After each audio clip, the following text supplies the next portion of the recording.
Hello and welcome, friends. What a pleasant, cool, and snowy evening to have all of you join us.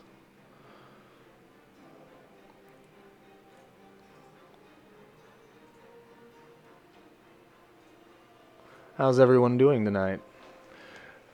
I trust the moonlit sky is treating you well, with no portentous omens of foreboding news in your future.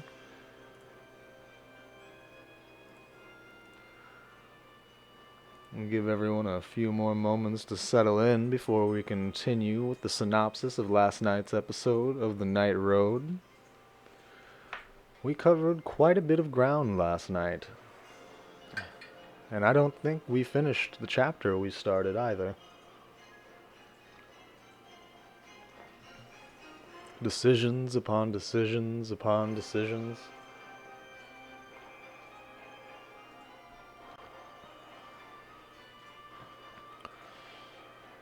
Some good, some perhaps less good than others. We made quite a bit of risks last evening, but gained quite a bit of reward as a result. I hope you're all making yourselves comfortable. You found something delicious to drink.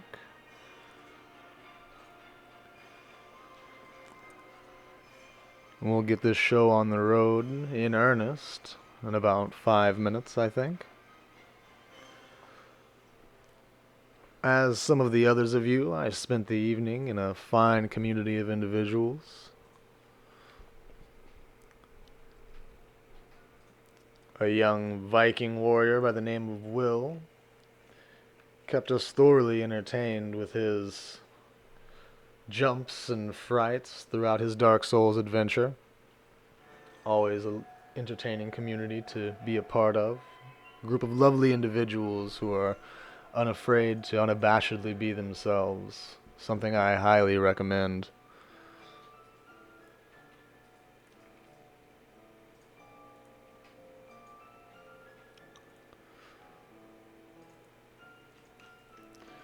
Let's see here. Pull up the synopsis of last night's events. Wouldn't want you all to jump into this evening without a recap of what we did last night.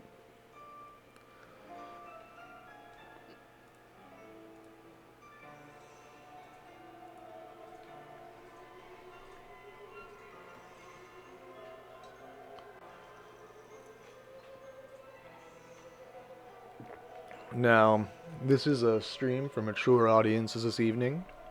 One of the reasons we choose to begin so late at night, other than the obvious desire to stray from the sun, of course.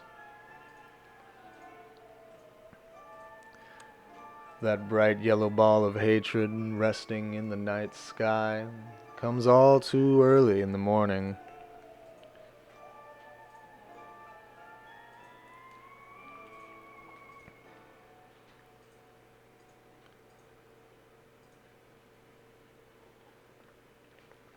We were hit with quite a bit of snow today, as I understand it. One of my more capable ghouls spent the day sweeping off the porch with the help of his friends, and keeping the snow from accumulating lest our hounds be unable to go up and down the stairs to their abode.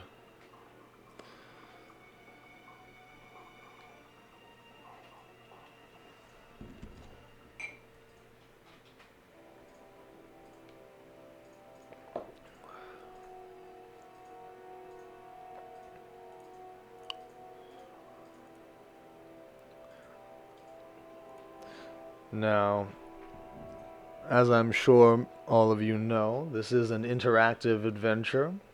All of the decisions made over the course of this reading of Night Road are made by you, the audience, and it's a pleasure to have you all here. As we arrive at each decision, I'll put a timer on the page. In that time, you're able to discuss and convince the others of just why your choice is the choice that no one, our 11th generation gangrel neonate, ought to embark upon. If we arrive at a split decision, or simply cannot make up our minds, I'm perfectly happy to roll the dice and allow the vicissitudes of fate to determine which way we proceed. However, it is much more fun to see what risks, or lack of risks, the audience likes to determine.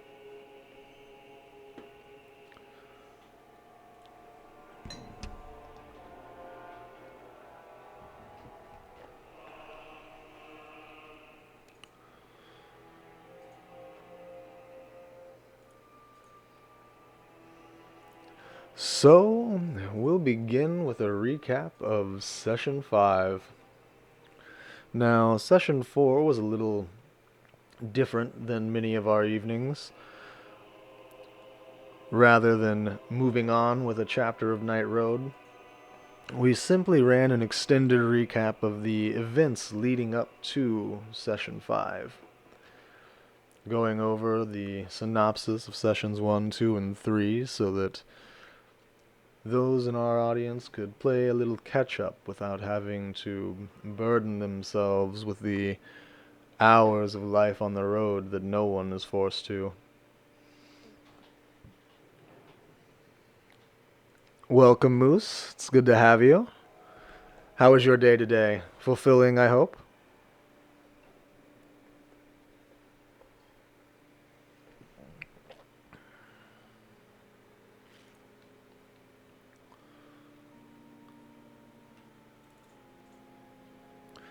I'm looking forward to our conversation about Shadowrun.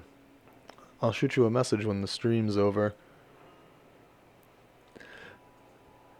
Many unlit souls. Well, those dark souls don't end there. I'm sure we've a host of them in stock for us this evening as well.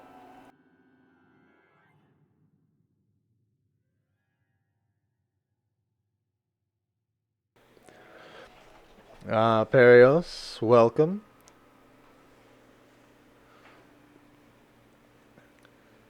Insomnia is such a frequent visitor to those of our ilk. We certainly understand if you must take a break this evening. It's good to have you here, nevertheless.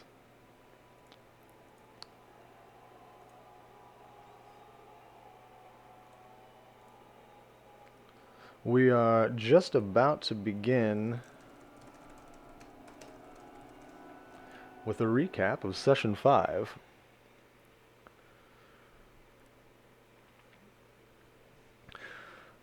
Last night started with an ominous message on the radio about our recent affairs in Texas at Camp Scheffler, and ICE's response. We needed some things for our car, so we stopped at a nearby AutoZone, but couldn't quite shake the feeling that we were being, well, watched.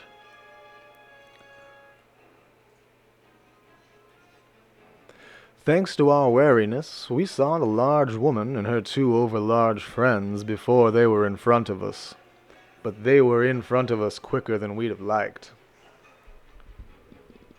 She introduced herself as Agent Donati, with the Federal Bureau of Investigations. She wanted to ask us a few questions. Who doesn't? Like any good 1312 type, we told that pig to eat shit. The agent tried her scare tactics, suggesting she had in evidence some 400 moving violations and double dozens of thousands of dollars in unpaid parking tickets. Like we said before, eat shit. Nevertheless, she persisted, wanting us to help take down Lato Kaminsky. Nice to know the prince's last name, even if it does come in this unsavory form.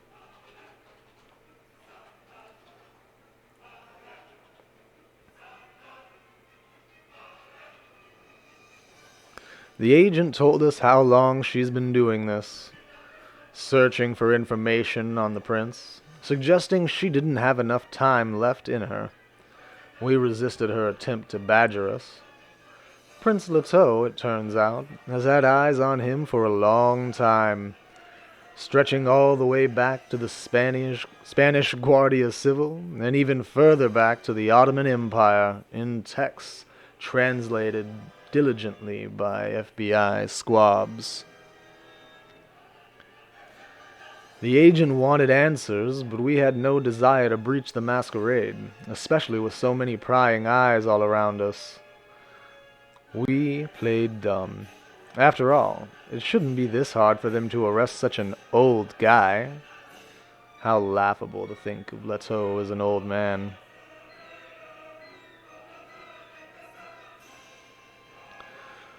We wasted enough of her time that she tucked an FBI card into our peacoat before departing in a dark blue Ford Fairlane.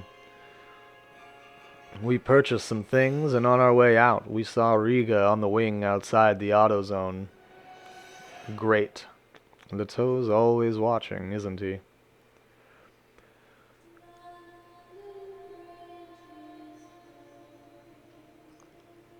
Understood, Moose. We'll see you soon when you're in rather than out. Checking our maps, we've realized that it's a 9-hour journey to New Mexico. To Kiowa Xenogenetics and the cunning Tremere Warlock in Vidya-Call.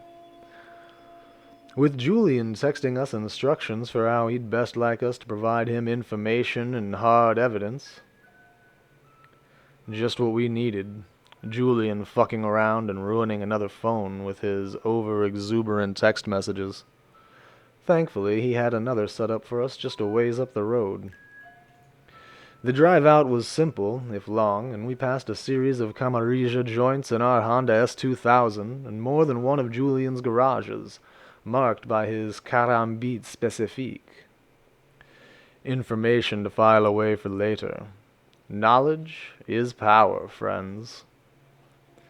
While we drove through the barren wasteland with Magda by our side, we reminisced on the past few nights, considering the trials we'd undergone in our service to Leto.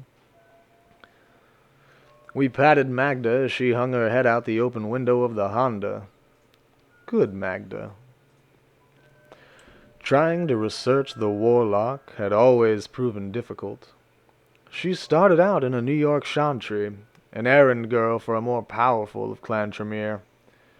She stole resources from the Vienna chantry when many of the elder Cainites had been awakened and beckoned to the Middle East, and clearly harbored the same dreams of pairing animals with human blood as others of their clan.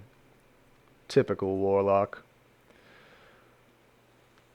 As we got closer, we saw some ATVs driven by men with big rifles. Big enough to turn us into a holy paste, just in time for Sunday Mass. We bided our time, waiting for them to move on, and then saw one of KXG's research subjects. A herd of sheep with tracking collars. Just the thing. We decided to wait a bit longer, then take a sample of blood for Julian's nefarious purposes. It's not unlikely the man might prove to be useful in the near future, knowing what we know about the Camarilla.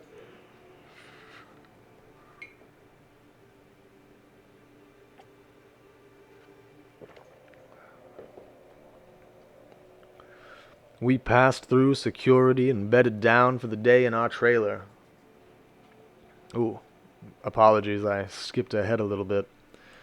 Getting the blood was easy enough, but it put us perilously close to sunrise, and we could feel the beast yearning to escape beneath our fleshy body. Luckily, we were close to the research facility now. Several structures awaited us ahead, and we were buzzed in quickly enough by the security guards. These people seemed to know us as well, and immediately offered us a trailer upon our showing of the keycard we were given. We passed through more of their security gates and bedded down for the day in our trailer. Untrusting of their blackout curtains, we made our bed in the storage station beneath the desk. Magda could have the actual bed. Good Magda. The next night we found ourselves attending a KXG party for one Dr. Takahashi. We were quickly approached by someone who seemed to be in cahoots with Dr. Call, one Vani Anand, who made us aware that Dr. Call would be here soon. Shortly thereafter, she received a text and made her way away from the party. We were left alone, and we scanned the crowd, looking for anything that might be considered a violation of the masquerade. Pardon me. One young woman caught our eye, a redhead with a cardigan over her shirt, upon which we could read ECT Tech Ace Tradit. Perhaps some Latin. She seemed witchy enough, though, rather clearly out in the open, a problem in and of itself. Then we met Dr. Call. Quite the fetching woman. She excused us from the party and led us back into the spill room, as she called it, where she told us things could certainly be out in the open. Everyone here knew what we were, and there was nothing to fear. Least of all, her servants. We saw therein many artifacts of sorcery, as well as assistants, blood dolls, and research equipment. Invidya Call has quite the setup here.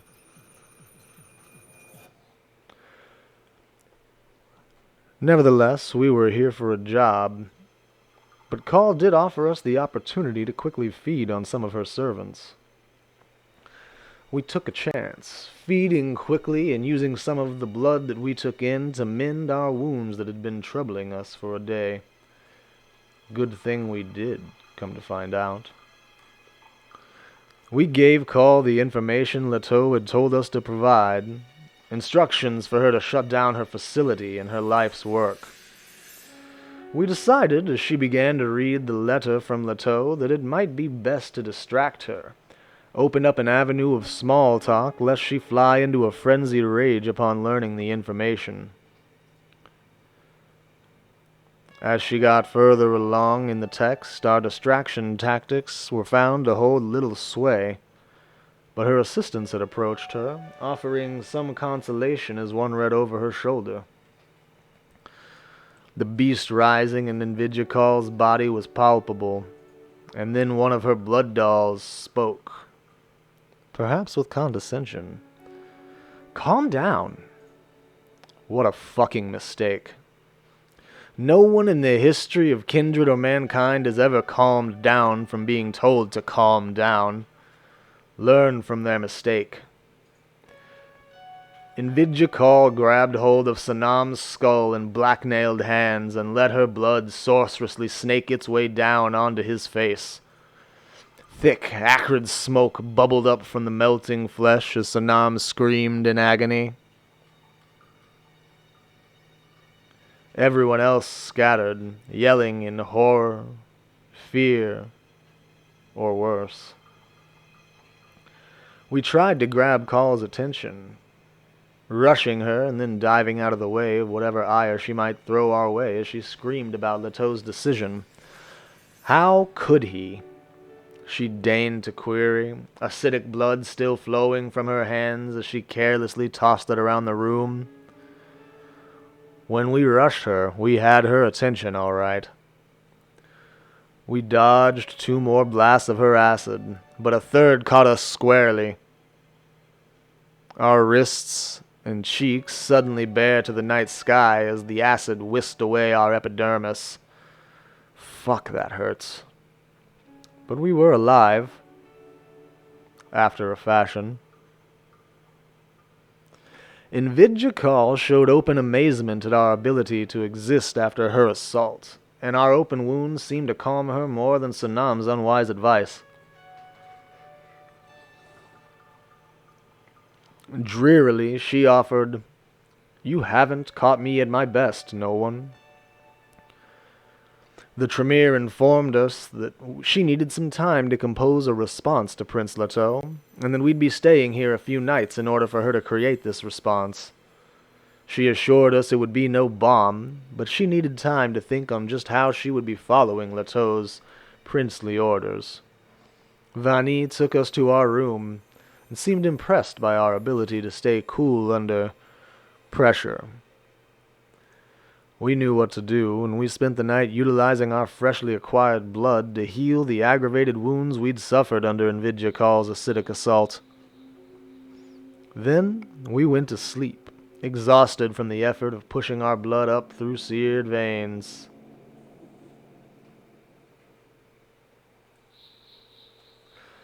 The next night we awoke, we decided to hack into the computer systems, trying to find out more information about the research facility we called our temporary home. We crept along their intranet, posing as an IT security consultant and getting the people familiar with us. Eventually, we were able to fade into the background of their systems, and someone somewhere, some KXG employee, mentioned something called the Snow Room. Promptly, several of the Kiowa Xenogenetics staff, including the one who dropped the term, logged off. Likely, someone was getting their ass reamed. The next night, Giselle, the redhead, bid us a visit and told us to come with her, for we had 10 minutes to meet with Invidjakal. It sounded like this was likely to be our last night here. Invidjakal, in typical Cainite fashion,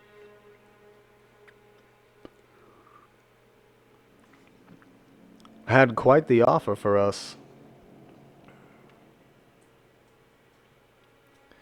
She stood in a room beyond several others through which we had to walk, filled with all kinds of information and grotesqueries.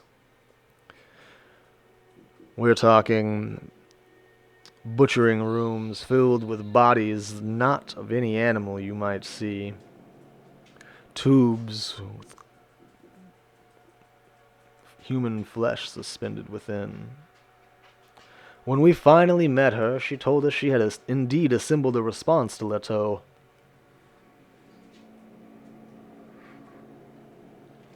And that response was simple enough. She wanted us to destroy her. We inquired why, wondering if it might be that she desired to be reborn in some dark, blood magic resurrection. An interesting proposition, to be sure. However, she assured us that it was nothing quite so banal. This was politics, not magic. Before holding up a corpse she'd buried deep in the snow sitting all around us.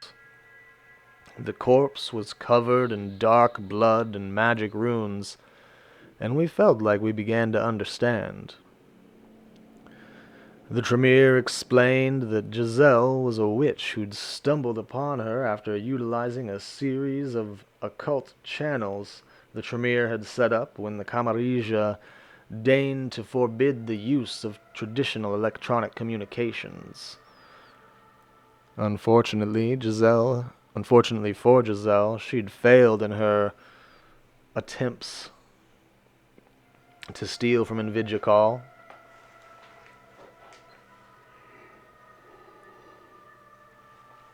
And had subsequently been blood bonded to the woman. Call asked us if we were familiar with the Second Inquisition, as if we somehow wouldn't be. She told us then that she could arrange for hunters to attack this would-be imposter clone of hers and make good her escape to somewhere far from Leteau's jurisdictional powers. After all, in her eyes, she had no more need of him now. We desired payment, and she gave us a few choices in how. She offered us money, power, a priceless artifact consisting of a garnet ring in which we could store blood to later use in sorcerous escapades.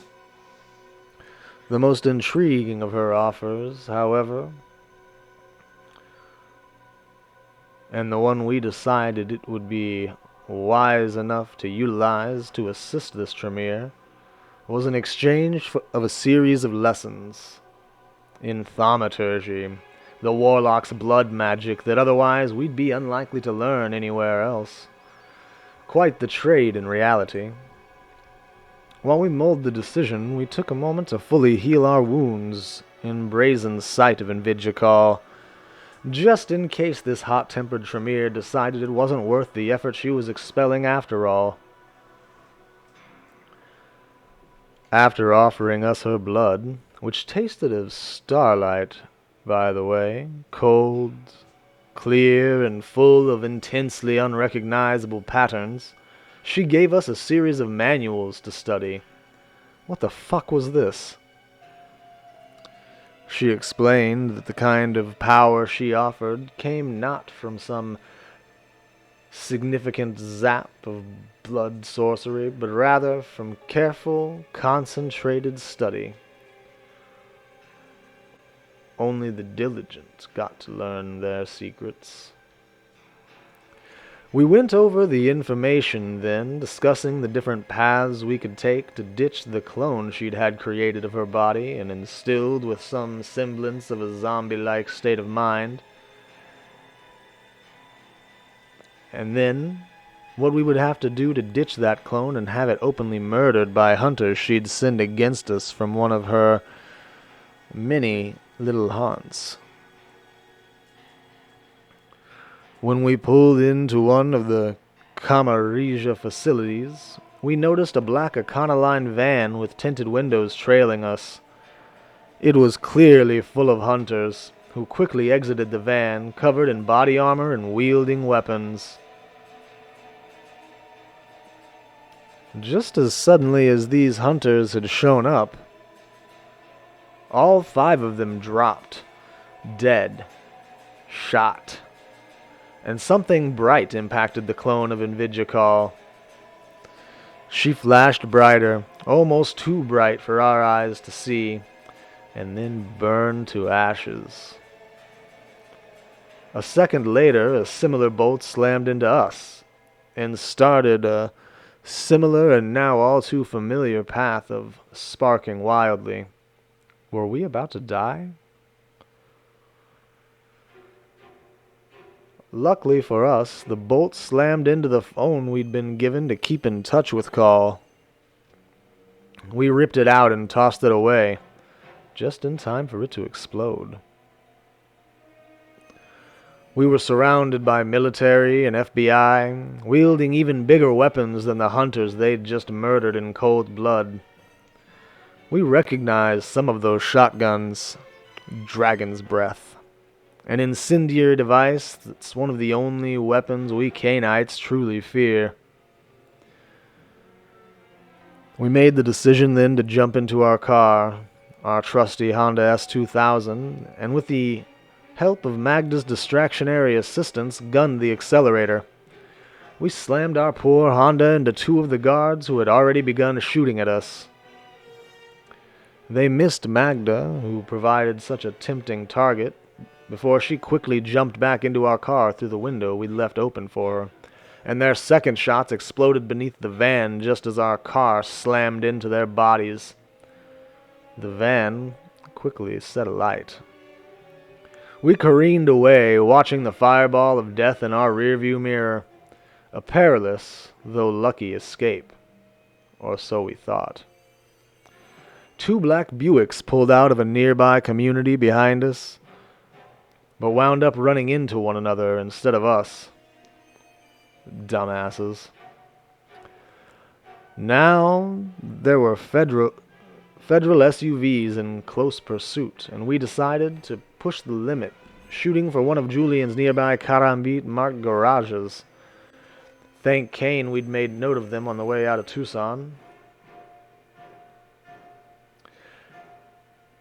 As we got closer, the garage door opened, though not fast enough, and when we slowed to allow it time to open further, one of the SUVs slammed into the rear of our Honda, jacking up the chassis and breaking our rear lights.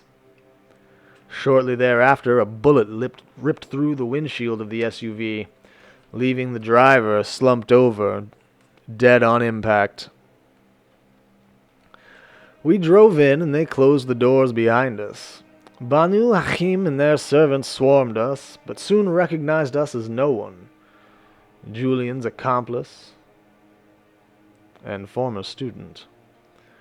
They offered us a place to stay and welcomed our information. Our car may have been toast, but they proffered us an Uber ride back into Tucson the next night, for which we were extremely grateful. We typed up and printed out a copy of the information we'd gathered at Kiowa Xenogenetics and left it in the Banu Hakim Dropbox before moving on our way to Tucson. Soon after, Prince Leto invited us to the Viper and bade us fill him in on the goings-on at KXG. We did, as honestly as we were able, which, having seen Nvidia Call gunned down the way she was, certainly wasn't too difficult, and he paid us handsomely. Another job well done, or something like that. That night we dreamed of Isla again, and learned she seemed to have some connection to Leto, as well as to Jasper Knowles. Quite interesting. Safely in our haven, the parking garage office we'd so recently acquired from Leto's generosity, we spent some time studying the texts Nvidia Call so kindly provided us, and learned some methods of blood sorcery we were otherwise unknown of. We sought to learn more blood sorcery, as well as improve our connection with Magda, but quickly learned that our haven was too bare bones to allow us to do much, so we moved on to the used car dealership. It was time to get a new set of wheels to replace the Honda S2000 that had been ripped from us. We spent some time browsing their wares, kicking the wheels on several different vehicles we were interested in, before settling on a vehicle somewhere between cheap and usable, a silver Toyota Tacoma. Durable, as speedy as our Honda, and maneuverable for what it is. The perfect vehicle, the perfect vessel, and it left us with a pile of cash to boot. We went to give the Tacoma a spin around Tucson, and that's when Julian showed up. Again, fucking Julian. Though we have to admit, we are starting to take something of a liking to him. He rode up in a Fisker, which we promptly inquired as to whether or not we could have. He fed us some line about buying us a whole car lot soon if things went according to his plans, then laid out some of the machinations in which his twisted mind had spun up the tools. The silver knife plot? That dagger we'd seen in the videos containing Jasper Knowles and the Nosferatu turned white, which we later found on display at the pawn shop? A distraction, used by him to ferret out some of the more unsavory elements that might otherwise have been peeking in on his, or should I say our, affairs. This motherfucker almost got us killed. Though, all's well that ends well, I suppose. Julian laid out his ideas for the future of Cainites, and for the Masquerade. In this age of the surveillance state, he thought to swap the narrative around, taking tabs from the rich, the politicians, and the media. Julian sought to give mortals a view into what the life of Cainites is like, much like myself, and provide them the lens of eye through which to view our efforts. A noteworthy idea, if I do so biasedly say so myself.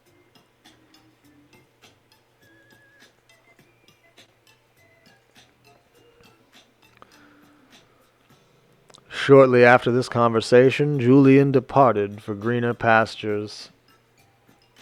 And then Riga showed up. Prince Leto is always watching. Riga, his eagle, made it clear that we should be heading to the Viper, and when we ascertained that that was the case, we followed her there quickly. The Viper was bleak, a dismal shimmer of its former shining light.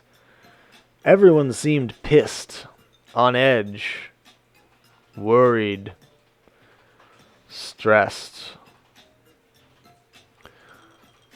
Through the conversations we had with some of the people there, and through Dove, Prince Leto's Nosferatu, second in command, composed of a skull atop a body, we learned that something was wrong. People were going missing. Plans were being mislaid. Dove worried of a spy, and worried of Prince Leto's too open nature, and bade us to find that spy in their employ. This again. We worked a ritual using our newfound powers of blood sorcery to better ferret out the best laid plans of spies and Camarilla alike, and then move forward with our plans, digging through the best source of information we thought we could find. The low-life scum in and around the Viper. We didn't learn much.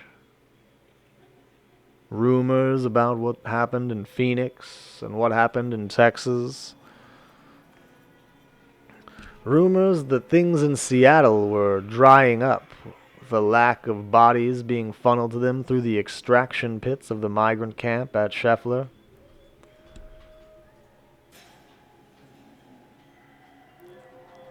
And we did see one of Julian's spies, a woman named Nadja, who we recognized in the crowd. We thought it pertinent to keep that bit of information to ourselves. We also found a hidden dumbwaiter behind a refrigerator in the basement. Curiouser and curiouser. When we got back upstairs, Dove ordered everyone to give up their phones, but we made it a point to hide ours.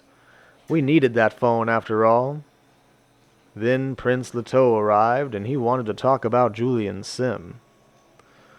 We followed him to his office, where we were quickly entranced by the history of memories in artifacts all around his walls, photos and objects the likes of which we'd never seen. He had to snap us back to attention. That's when the prince told us that he wanted to talk about Julian Sim, and that's where our night ended, and where our story begins anew today. We're going to take a short break before we dive into tonight's events. Take a moment, make yourselves comfortable, find something to drink, and we'll be back in just a minute.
That would be a wise thing of me to do.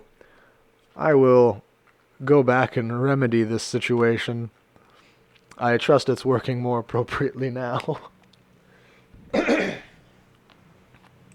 Pardon that cough.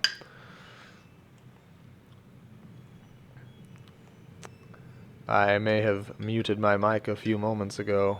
I wonder how long it's been muted. Far too long, I imagine. We traveled all over the world in those nights, Leto says, looking at the photos. Like foolish neonates. And it's not like any of us were young. But that's all over now. I'm entombed here. Not even Dove drives anymore. Dove thinks I'm too merciful as prince, Leto goes on. But I don't punish people for who they are. A friend of mine was embraced unlawfully in Los Angeles, and the prince there, Marquis, well, I'm sure you know the story. And nor did I destroy my predecessor's childer. You may have noticed. Indeed, those blue bloods are always skulking around upstairs. Well, except for one, after he conspired to consume Invidjikal. Why, he thought I would tolerate him drinking another vampire's soul just because of his former status. Anyway,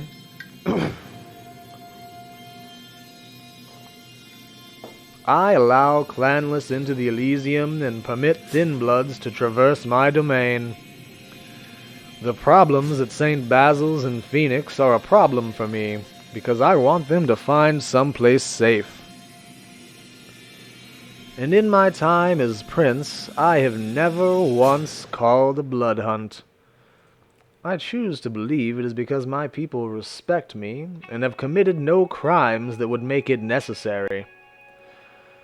My point, no one, is that I am not going to punish you simply for working with Julian Sim.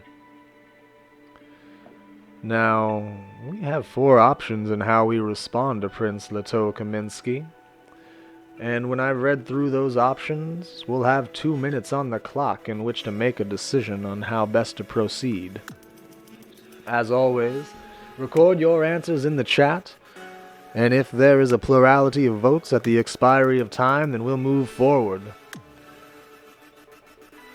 Feel free to convince, cajole, and demand that others change to your opinion. After all, you, the audience, are shaping this neonate's path in the Arizona desert. Do we think that at option A it's time to lie? We don't work for him. He's bothered us a few times about investments, but that's it. We turned him down.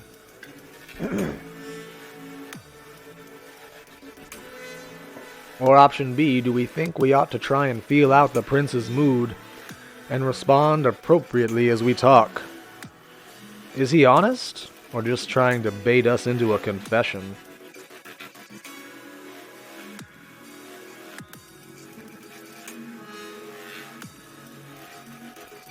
Option C, do we think it's a risk to escalate this situation? But our best chance here is to dig in our heels, to push back and admit no wrong? How dare you? We've run your errands, haven't we? We looked for your spy, didn't we? Or, option D, do we simply stay calm and turn on the charm to persuade Leto that we're not a threat? Prince Leto, we assure you that Julian means you no harm. Which is technically true, we think. As I said before, friends, you have 2 minutes to record your decision, starting now.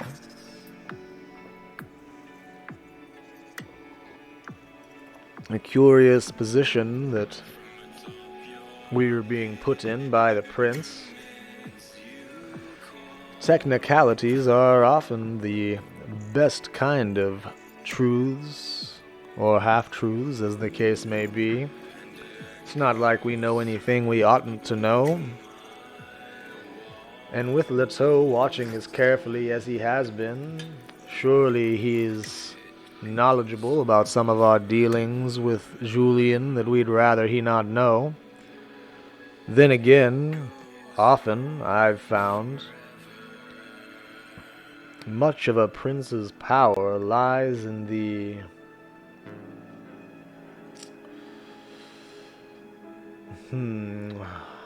a word is escaping me. But it's often easier to let someone believe you know something you don't, in order to get them to divulge the information you desire.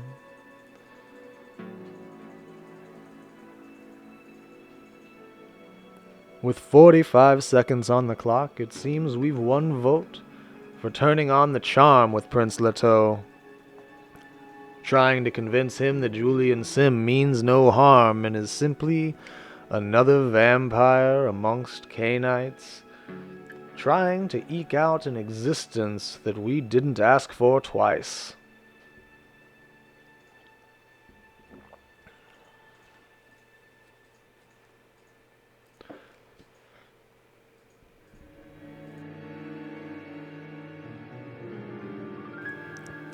I trust the stream itself is working well otherwise. We might be having some technical difficulties due to the snow, and if that happens, I'd certainly like to know so that we can accommodate things appropriately.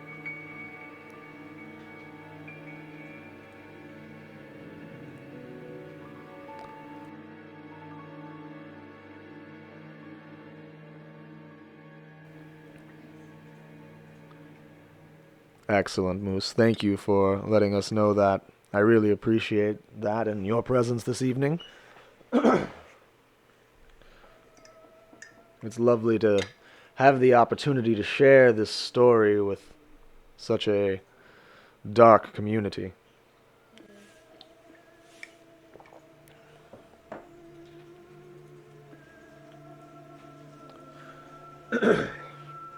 My voice is giving out on me a little tonight. We may have to call this stream an early one after we finish up this chapter.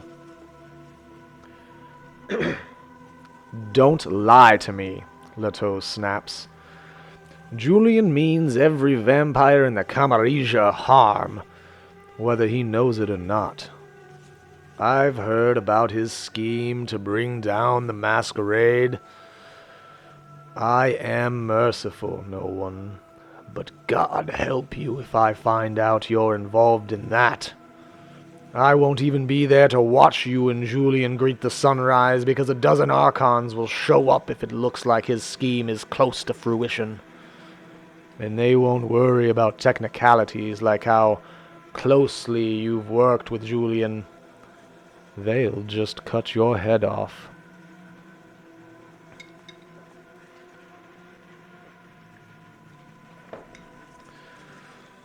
The Prince of Tucson turns away from you to study a table littered with mementos. Playbills, engine parts, a cowboy boot, single, and a Quran. A long, curved knife.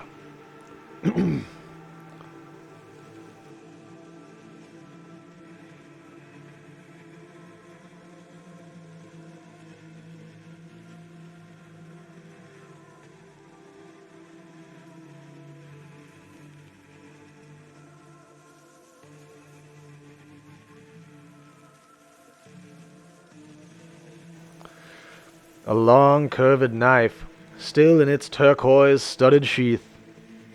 He picks it up, testing its weight. Then he says, "Tell me what you know about Isla."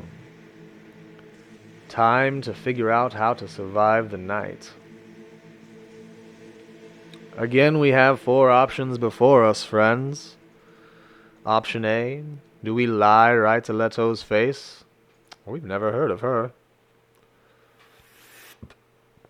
Option B, a Banu Hakim elder. We can recite historical facts and hope that throws Leto, throws Leto off the scent. Do we take option C? An Assamite, we think. What of her? We'll try to gauge Leto's mood and see what he wants before saying too much, though we'll have to stay very, very calm in order to fool him. Or, option D, do we think it's time to throw our dear friend Julian under the bus and persuade Leto to think about him rather than us? We heard Julian knew her. You'd need to talk to him.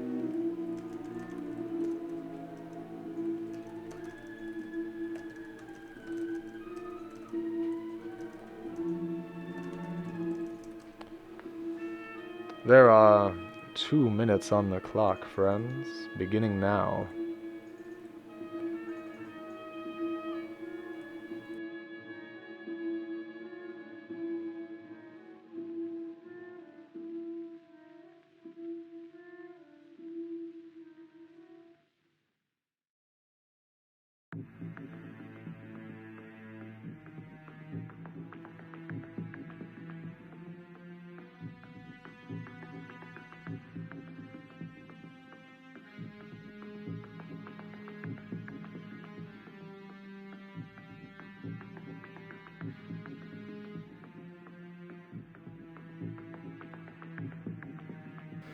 Our Keeper of Elysium has added that she also doesn't think that we should throw Julian under the bus. We have been working to propagate a working relationship with the man, after all. Option C may very well be the best decision. Lets us bide some time to better figure out just what Leto knows before we say anything brash we might regret. There are 40 seconds on the clock.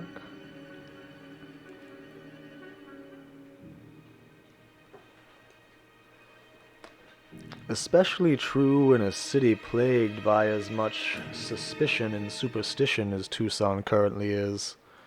Allies are needed in every corner, even if those allies seem to conflict with some of our other erstwhile allies.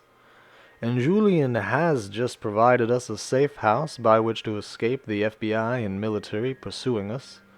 Without that safe house, we may very well not have had the opportunity to divulge this information to Prince Leto.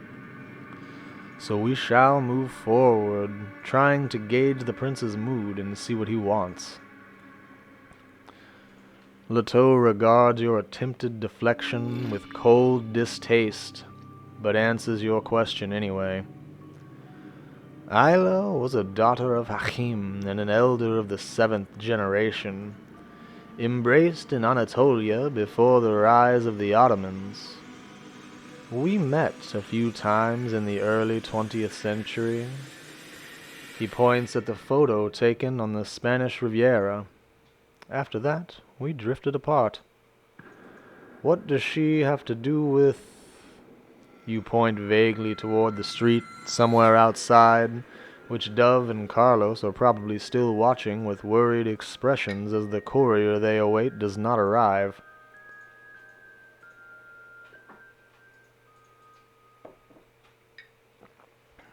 Soon, Prince Leto says. He draws the curved knife, studies the blade, and then slides it back into its sheath. Then he steps forward so he's right in front of you. But first, I have a question for you, neonate, and it is important that you answer me quickly and honestly. Do you know that Julian Sim consumed the soul of Isla? Conflicting emotions crash through you. Some of them aren't your own. They're echoes of the elder you devoured alongside Julian Sim. You remember that night. Julian's courage failed him. He encouraged you to finish the work he began. And you did. Julian found her and brought you to her, but he did not consume her. When I asked that you answer me quickly, Prince Leto says, I did not mean after a suitable period of stupefaction. Do not make me grow uncivil. 5 options stand on the board, friends. 5 different ways, distinct, that we might answer the prince. The first, if Julian did what you say, I don't know anything about it. We owe Leto nothing, not even the truth, but he'll get this technical truth if it makes him leave us alone. Or, number 2, we know Julian. He wouldn't do that sort of thing. Also, technically true, though I know it's because he flinched at the depravity of the act. Option 3. Listen to us very carefully, Prince. You don't get to throw around accusations like that about my friend. Ever. Option 4. Perhaps it's time to take a risk. We've heard stories about what he did. We might be willing to share them if you offer us something in return. Or option 5. We could tell Leto it's true. He said he devoured an elder. He boasted about it. Let's get Julian off our back for good before Leto turns his fury on us. We'll put a minute and a half on the board now. What option ought we to begin with? Your time starts now, friends. Things grow more and more dangerous the deeper under the masquerade we find our thumbs. This is a risky game we play, standing before the prince, half technical truths and whole lies masked by our desire to stay alive.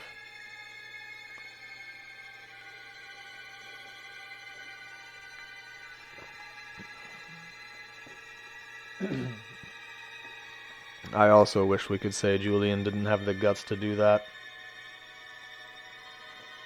Option B seems like a wise one. It is, after all, one of these technical truths we're so fond of, and it would be difficult for Leto to catch us in a lie if we don't offer one.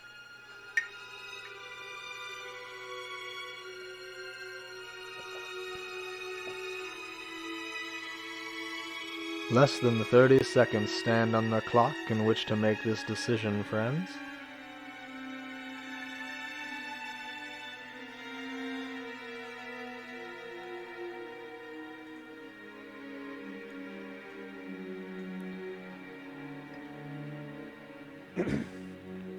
And that is how we'll move forward, it looks.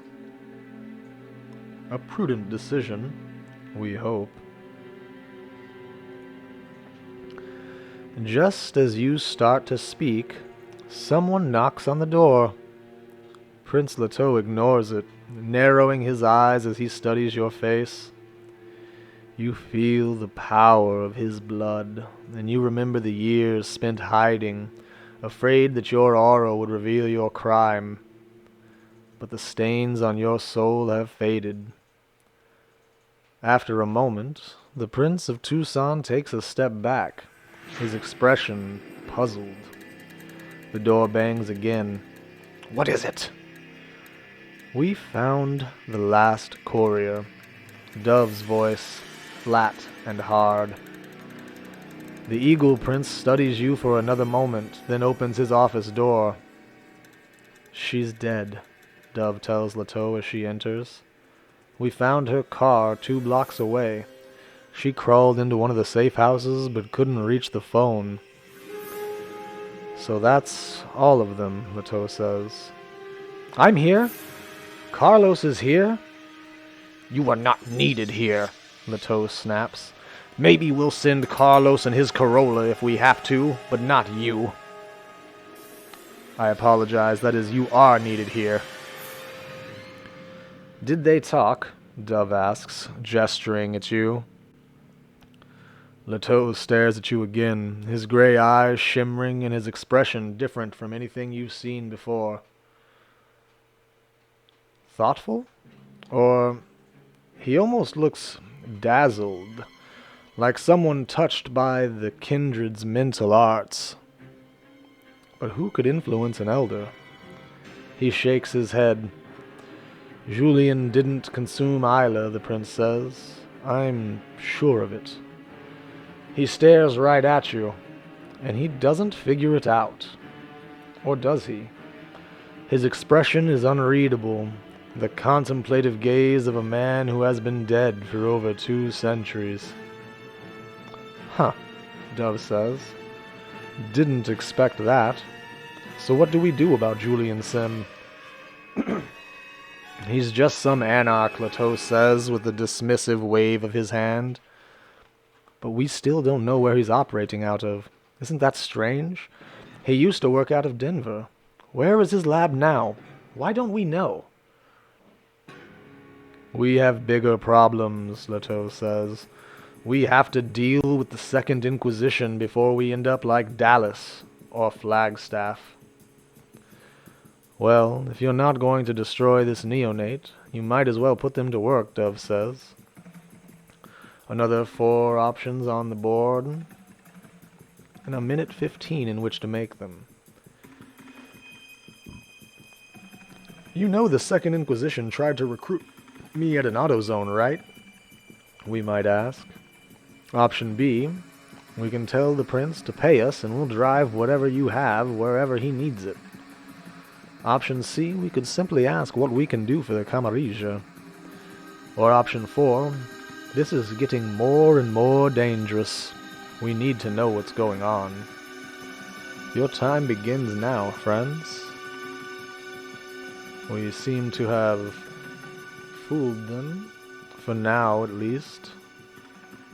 Unless that's simply what they want us to believe.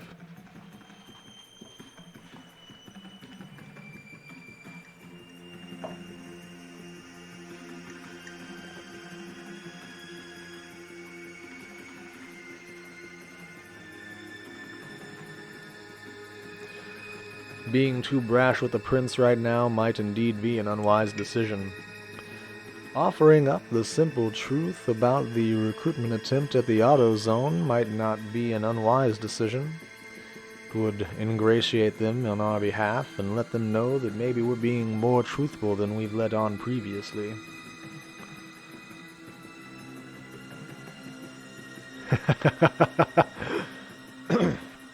I think then that with this plurality of votes, A might be our best decision. It will be interesting to see how the prince responds to the knowledge that the Second Inquisition has attempted such a brazen recruitment at an AutoZone, of all places. I see everything that happens in my town, no one, Leto says. Dove looks shocked. Can we trust them to... We can trust them not to work for an organization dedicated to the eradication of all kindred, the prince says. Leto signals for Dove to close the double doors. He offers you a strange smile. It seems sincere, but you're not sure why. Your performance here has not been exemplary. Dove is still skeptical, though you've noticed that both she and her ghoul Carlos have lost the immediate hostility with which they once greeted you. They must need you badly. The Second Inquisition has been quiet for years, Leto says. You may have noticed a recent downturn in your business as a courier, no one. That's because many in the local Camarilla were convinced that they had contained the threat. They started sending emails again, using phones. I did not.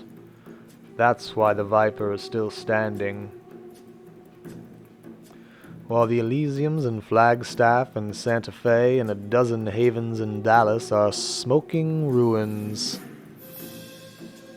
At least we think they are. There aren't enough couriers left to tell us what happened. I can stop the Second Inquisition.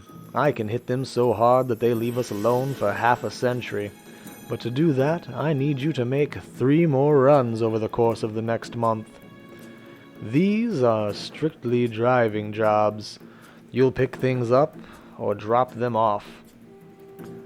I will pay you $5,000 per job, plus inducements for excellent service, of course, and you can deal with them in whatever way you see fit. But they must all be completed within, he looks at Dove, 26 nights, Dove says. She doesn't elaborate. 3 options stand on the board in response to the prince. $15,000 won't even buy us a new Kia. We'll need more than that, we could say. We could also say we're willing to work, but we need a lot more information, like why the time limit? What happens when it's up? Or option C, we'll work, but we want something only a prince can give. A cover-up. I need you to make sure the masquerade around us is stronger than it is, so we can work dirty if we have to. Another minute 15 on the board.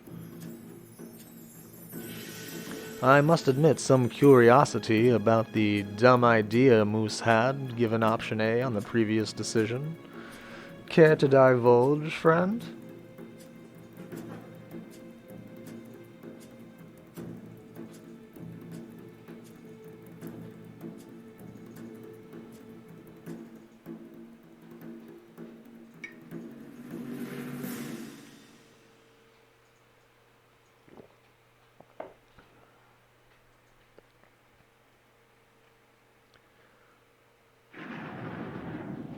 Ooh, a double agent for the Second Inquisition.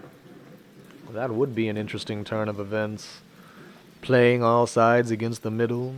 Julian against the Camarilla in the Masquerade.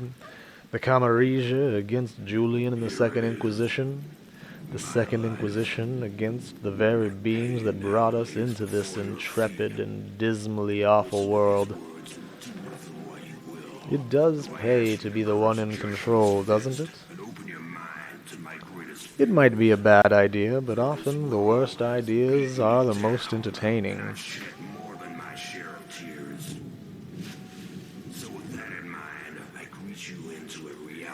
Personally, for this decision, I think we ought to request that the masquerade around us be made stronger.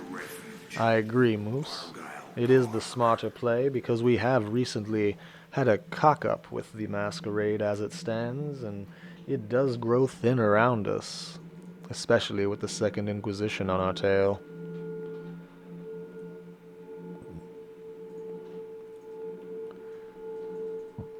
Won't be easy, Dove says.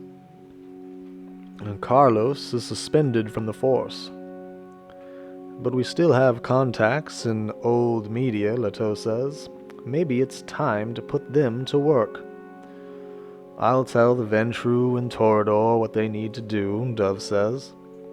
She glances your way. We'll paper over your indiscretions, no one. Don't worry. Then she looks back toward the prince. I guess we tell them what they need to know. First, the Torador Despine runs a nightclub in Dallas, the Prince of Tucson tells you. A courier was supposed to arrive from there with information. He never made it. You need to succeed where your predecessor failed. Second, there is a ruined research facility just across the border in Utah. Jasper Knowles and Invidya Call were both involved in research there. So was your sire. They did a good job stripping the place, but Knowles left an emergency cache there in case the Inquisition should begin again. I need that cache. Finally, we need to destroy Rarmus. No! Dove screams. Other princes would twist their underling's head off for that outburst, but Leto just raises a hand. His voice is stern, though, when he says, if that monster awakens, he will march across the desert and draw the attention of every hunter in the United States. No one, when you and Julian Sim were fledglings, you provided Ramus with prey. I need you to transport some scanning equipment to his domain so we can find him. Ought we to inquire about the club in Dallas? The same Dallas that the Second Inquisition just tore through? Perhaps we question about what sort of research facility we're talking about. Or, finally, maybe we ask them to be extremely clear about what we're supposed to do around Raremus. No offense, but elders are often dangerous, not to mention unpredictable. 1 minute 15 stands on the board to weigh your options. Each of these jobs sounds far, far riskier than the ones we've just embarked upon, and we almost died performing them.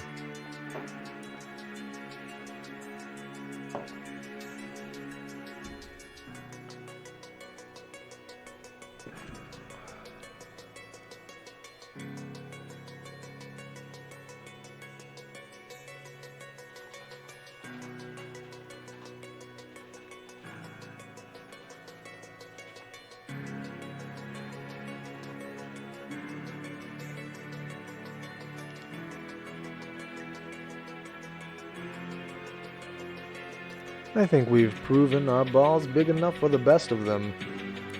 As I believe it was AC/DC once said, we've got the biggest balls of them all.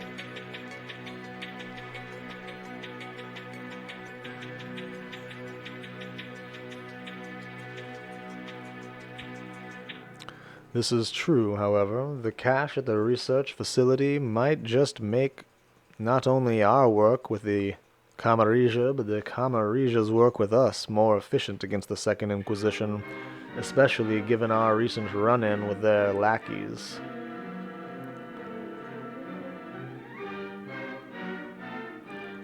What do you think?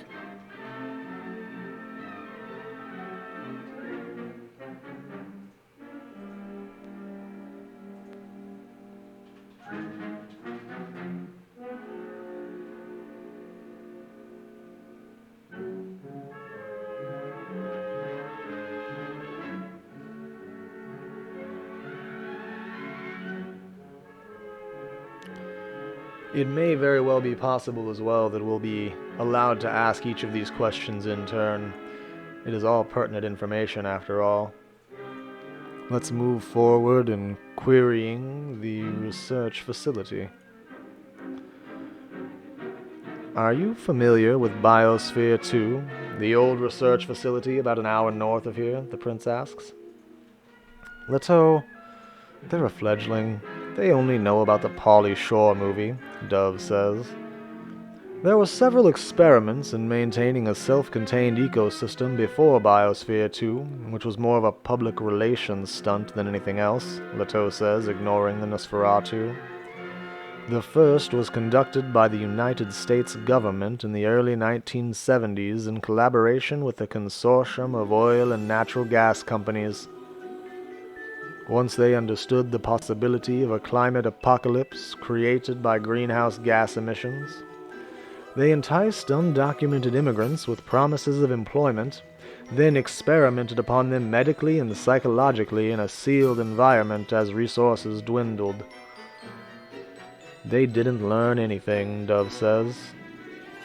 Nothing a good war wouldn't teach you about the limits of human endurance and depravity, Leto says. But the usurpers who crept into Biosphere Zero, as it's called now, learned a great deal. My old friend Jasper buried an emergency cache there, full of his discoveries. Now, it's an emergency. I want it. In addition to the two options, to the question about Dallas and the question about Aramis, we can also tell Leto that we intend to start at Biosphere Zero, curious about the sort of research that went on there. Or we can simply tell him that we'll probably pick up the emergency kit at Biosphere Zero first so that Leto has it. He doesn't need to know, after all, that we plan to loot the facility as well. The other options, of course, are to ask about the club in Dallas that the Second Inquisition just tore through, as well as to ask about what we're supposed to do around Ramus. Elders are, after all, dangerous and unpredictable. 1 minute 15 to make a decision, my friends.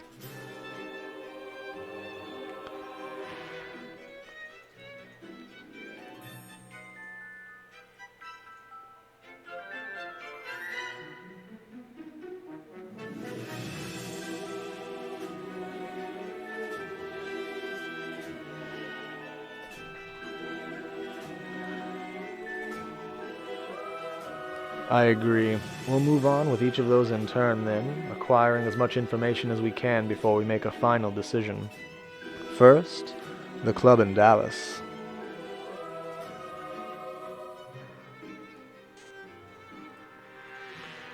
You are not driving into a literal war zone, Leto says. It's not like the Second Inquisition has declared martial law. They have struck at a handful of havens, mostly of fledglings who thought they could start using Facebook again. Despine has kept her head down and remains safe. At least, we think she has, Dove says. You just need to drive there, pick up a suitcase full of recent data, and get back, Leto says.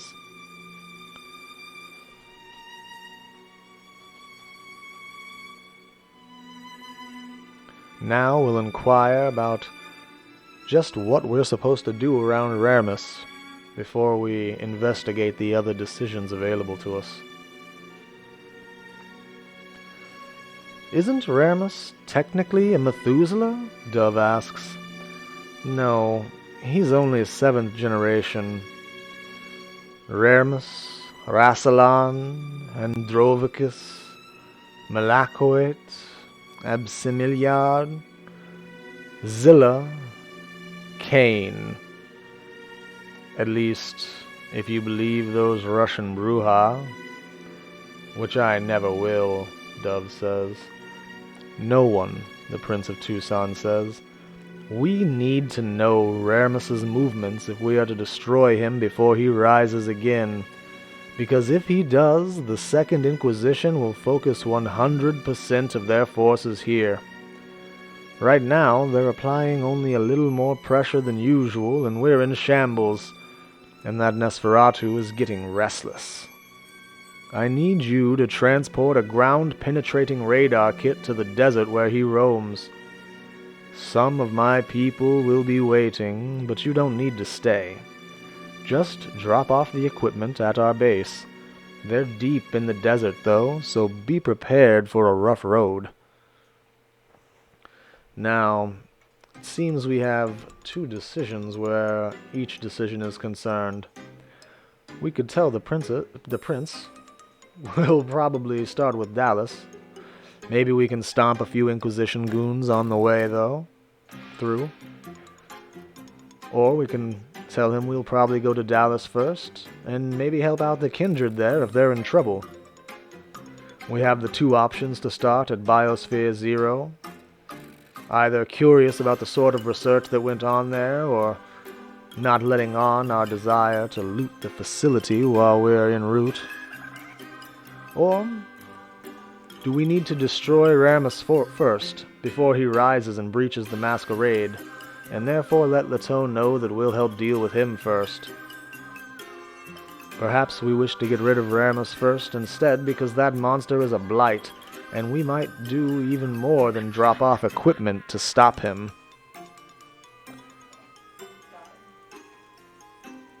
We'll put a minute and a half on the board to make the decision of how we'll be moving forward with the next nights on the night road.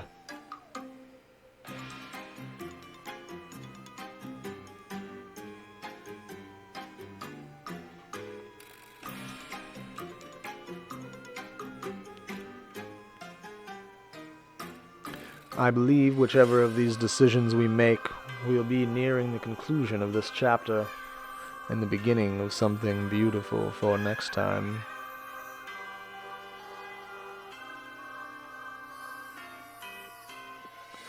I do agree and think that the emergency kit first is probably our best option. Besides, who knows what exists in that emergency cache that will allow us to deal with the other issues that are on our plate now. However, even with that option available, are we curious about the research that went on there?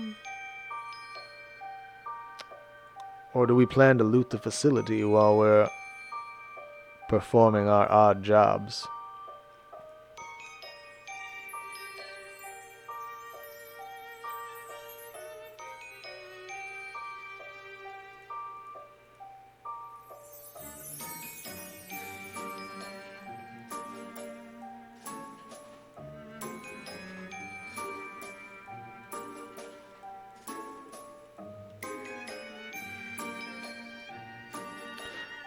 It is always nice to put extra things under our belt while we're putting in the work.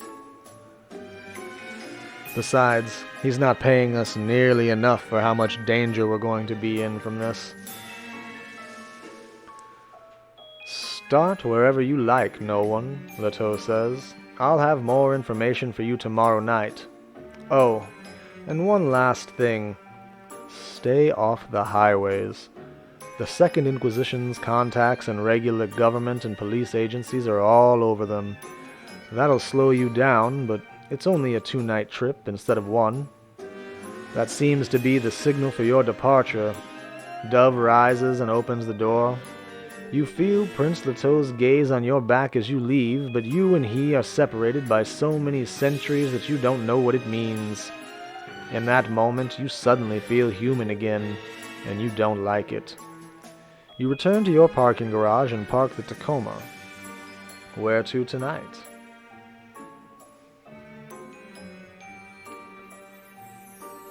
I think this may be the best place to end for the evening. That way on our next night we can decide to look into things should we need to.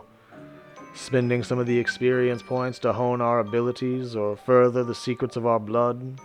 Spending some money, perhaps, at the real estate office, or simply gathering what we need and moving forward with whichever job we decide to go with, seemingly the emergency cash at Biosphere 0.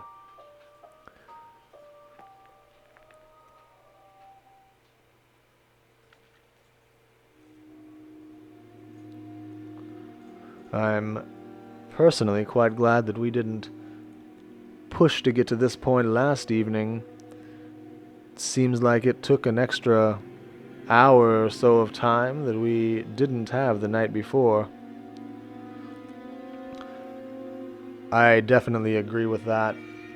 I believe so far each of the chapters themselves have taken somewhere between 4 and 6 hours to get through the decisions and find out just how much of a fuck-up we're going to be.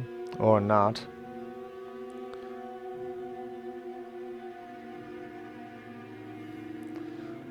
Take a quick look at our stats before we finish up for the evening. We are quite hungry. Our Masquerade violation still stands, though I imagine we'll get some word that Dove has performed her duties appropriately and adequately soon. We do have a little bit of experience that we'll be able to spend next time, perhaps in raising some of our attributes or some of our skills to better deal with the dangers on the road ahead.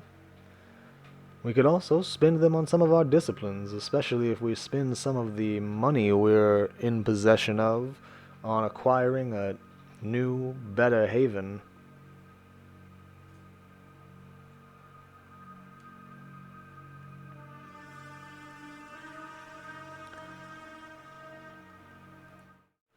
I'd like to thank you for joining us this evening. It has been quite an enlightening night. Learning what Leto knows or thinks he knows about not only the fate of Isla, but also Julian Sim's machinations for the world of the Masquerade. And discovering that we are powerful enough to dissuade an elder from those strange thoughts they might be having. The Camarilla in Tucson and seemingly nationwide are under some duress. They need us, seemingly more than we need them. though the threat of death looms ever present, hanging over our head like the sword of Damocles. Either way, we've much work to do together when next we convene.